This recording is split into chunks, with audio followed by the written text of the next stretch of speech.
नमस्कार, मैं हूं गौरव पाल। आप देख रहे हैं राजपथ। अपने बयानों के कारण खबरों और सुर्खियों में रहने वाले समाजवादी पार्टी के राष्ट्रीय महासचिव स्वामी प्रसाद मौर्य ने फिर एक ऐसा बयान दे दिया है जिस वजह से वह खबरों में आ गए हैं, चारों ओर उनकी चर्चा होने लगी है। जी हां, आपको बता दें, स्वामी प्रसाद मौर्य ने इस बार साधु संतों को लेकर एक ऐसा बयान दिया है जिसके बाद से उत्तर प्रदेश के राजनीतिक गलियारों में चारों तरफ स्वामी प्रसाद मौर्य की चर्चा होने लगी है। स्वामी प्रसाद मौर्य ने गेहुआ और भगवा वस्त्र पहनने वाले बाबाओं को आतंकवादी कहा है। एक मंच से खुलेआम स्वामी प्रसाद मौर्य ने गेहुआ और भगवा वस्त्र पहनने वाले बाबाओं को आतंकवादी कह दिया। पूरा मामला गाजीपुर का है, जहां पर सदर लाइन में बुद्ध जयंती के कार्यक्रम में स्वामी प्रसाद मौर्य शिरकत करने पहुंचे थे। कार्यक्रम के दौरान स्वामी प्रसाद मौर्य ने स्टेज से अपने भाषण में गेहुआ और भगवा वस्त्र पहनने वाले बाबाओं को आतंकवादी कहा। अभी आपने देखा मैं कौन से बात किया था? मैंने केवल इतना ही कहा था कि धर्म की आड़ में आप किसी को नीच नहीं कह सकते। धर्म की दुहाई देकर आप किसी को अधम नहीं कह सकते। धर्म की दुहाई देकर आप किसी को पढ़ने लिखने से मना नहीं कर सकते। धर्म की दुहाई देकर किसी को प्रताड़ित करने, मारने और पीटने के लिए उकसा नहीं सकते। धर्म की दुहाई देकर आप किसी को अपमान होने के लिए मजबूर नहीं कर सकते। यही बात है। और क्या पूरा भूचाल आ गया? जितने साधु संत के भेष में सारे आतंकवादी बोलने लगे। कोई कहा स्वामी प्रसाद मौर्य का हम सिर काट देंगे। किसी ने कहा तलवार लहराते हुए कि मैं ये 5 लाख की तलवार खरीद के लाया हूं, जिससे कि मैं स्वामी प्रसाद मौर्य की हत्या इस तलवार से कर दूं। किसी ने कहा कि जो स्वामी प्रसाद मौर्य की हत्या करेगा उसको 51 करोड़ देंगे। किसी ने कहा 51 लाख देंगे। किसी ने कहा 21 लाख देंगे। किसी ने मेरा जीप काटने का फरमान सुनाया कि स्वामी प्रसाद मौर्य का जो जीप काटेगा उसको 21 लाख देंगे। किसी ने कहा 11 लाख देंगे। किसी ने स्वामी प्रसाद मौर्य का नाक और काट काटने की बात की तो किसी ने स्वामी प्रसाद मौर्य के हाथ काटने की कीमत लगाई। ये साधु हैं, ये संत हैं, गेरुआ वस्त्र पहनने वाले, ये सारे के सारे जो आतंकवादी चेहरे थे, एक एक करके उनकी जुबान खुलने लगी। हमारा क्या बिगड़ा? लेकिन तुम्हारी असलियत आगे आ गई। तुम साधु वेश में आतंकवादी हो, यह चेहरा पूरी दुनिया ने देखा कि किस प्रकार से इन्होंने हरकत तुमने किया। और साथ ही साथ मैं ये कहना चाहता हूं साथियों, जब भी किसी भी दबे खुले पीड़ित शोषित मजलूम समाज के सम्मान और स्वाभिमान की बात आएगी तो स्वामी प्रसाद मौर्य कवच बनकर के सबसे आगे खड़ा होगा। गाजीपुर से हमारे संवाददाता इकरार खान ने स्वामी प्रसाद मौर्य से बात की और उन्होंने जब ओम प्रकाश राजभर के बारे में स्वामी प्रसाद मौर्य से सवाल किया तो ओम प्रकाश राजभर को स्वामी प्रसाद मौर्य ने दगा कारतूस बता दिया। साथ ही साथ जब मौर्य से बागेश्वर धाम वाले धीरेन्द्र शास्त्री को लेकर सवाल किया गया तो स्वामी प्रसाद मौर्य ने चुटकी लेते हुए कुछ अटपटा जवाब दिया। स्वामी प्रसाद मौर्य ने कहा कि मच्छरों और मक्खियों के भिनभिनाने से बादलों की आवाज नहीं निकल सकती। कि राजभर जी दगी कारतूस के रूप में आए थे, चले गए। अब उनको दगी कारतूस दिखाई कहाँ पड़ रही है? अब तो भाजपा में दिखाई पड़ेगी, जो दिखाई पड़ेगी। ओम प्रकाश राजभर की वो लगातार कहते रहते हैं कि ओम प्रकाश अखिलेश यादव के आसपास जितने लोग हैं वो दगे कारतूस हैं। तो जब ओम प्रकाश राजभर जी भारतीय जनता पार्टी के गठबंधन में हैं तो उनको अखिलेश यादव की चिंता करनी ही नहीं चाहिए।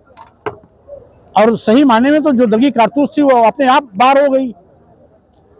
वो अपनी व्यथा रो रहे होंगे कि राजभर जी। सर, आप हिंदू राष्ट्र की बार बार विरोध करने की कोशिश कर रहे हैं, बार बार कह रहे हैं कि हिंदू राष्ट्र नहीं बने।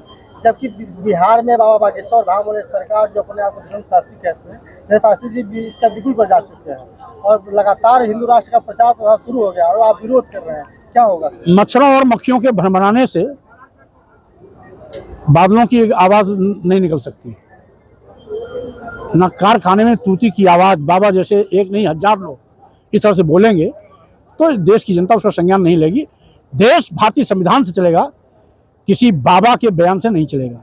आज लगभग 25 दिन दिल्ली में हो गए, हमारे जो भारतीय महिलाएं हैं, जो महिला रेसलर लगातार धरना दे रही हैं, बीजेपी के लोग जाकर के बाबा का दर्शन कर रहे हैं, अभी तक लोग कोई नहीं पहुंचा, अभी तक न्याय नहीं मिल पा रहा है, क्या होगा?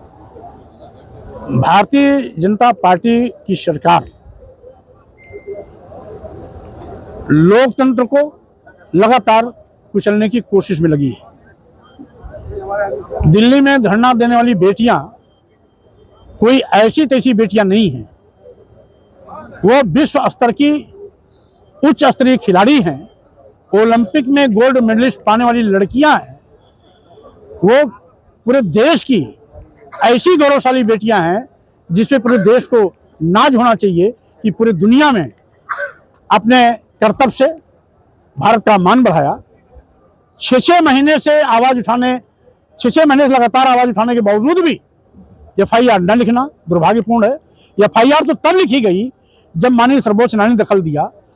FIR लिख ली गई, लेकिन अभी भी सरकार जांच कराने के लिए तैयार नहीं, और सही मायने में सरकार को तो निष्पक्ष जांच करानी चाहिए थी कि आरोप सही है या गलत है, आरोपी को सजा देना है या नहीं देना है।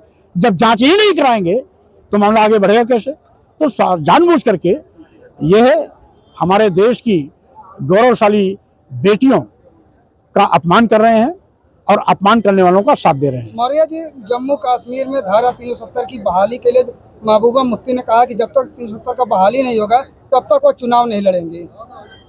अब चूंकि ये बयान महबूबा जी का है तो महबूबा जी की तरफ से मैं स्टेटमेंट तो नहीं दे सकता, लेकिन हाँ इतना जरूर है कि जिस तरीके से लोकतांत्रिक संस्थाओं को कुचलने का हाल ही में ग्राम पंचायत अधिकारी की भर्ती में OBC आरक्षण के साथ जो खिलवाड़ जो घोटाला हुआ है उस पर जवाब देते हुए स्वामी प्रसाद मौर्य ने कहा कि भारतीय जनता पार्टी एक सुनिश्चित साजिश के तहत पिछड़ों दलितों के आरक्षण को खत्म करने पर तुली हुई है।